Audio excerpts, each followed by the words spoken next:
Hello बच्चों, तो question है हमारे पास, the effective resistance between the point A and B in the figure is. ठीक है, तो फिगर में ए और बी के बीच में जो इफेक्टिव रेजिस्टेंस है, ठीक है, वो हमने देखना है कि कितना होगा।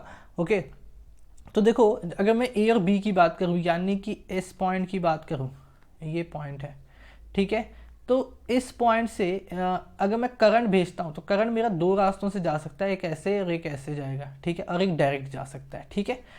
यानी कि ये जो दोनों रेजिस्टेंस है, ठीक है, ये वाले पाथ के, दिस 3 ओम एंड दिस 3 ओम, ये दोनों क्या है, सीरीज में है। यानी कि मैं लिख सकता हूँ R1 क्या हो जाएगा मेरा 6 ओम, ठीक है, और ये तो पैरेलल में है ही है, ठीक है। अब यहाँ से करंट जब इधर जाएगा, अगर मैं देखो, अब ये दोनों तो पैरेलल हैं, ठीक है, ये दोनों अब आपस में क्या हुआ, पैरेलल में हुए, ये 6 ओम और ये इन दोनों का इक्वलेंट, ये दोनों पैरेलल में हुआ। तो अब मैं R2 अगर लिखूँ तो ये हो जाएगा 6 × 6 / 6 + 6, यानी कि 36/12, यानी कि R2 मेरा कितना आ जाएगा 3 ओम, ठीक है। तो अब मेरा सर्किट कुछ इस तरह से हो जाएगा, इस तरह से ऐसे,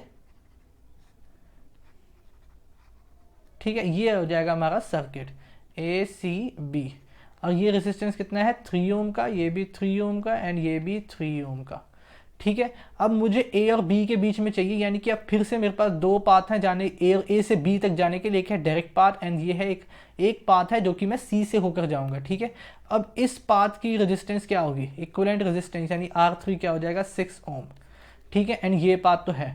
अब अगर मैं अब ये देखो, ये वाला पाथ जो है मेरा एंड ये वाला जो मेरा पाथ है, ठीक है, ये दोनों क्या है, एक दूसरे के साथ पैरेलल में है, ठीक है।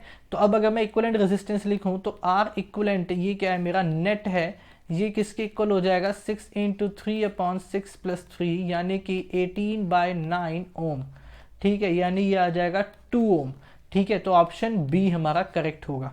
I hope you understand it well, thank you.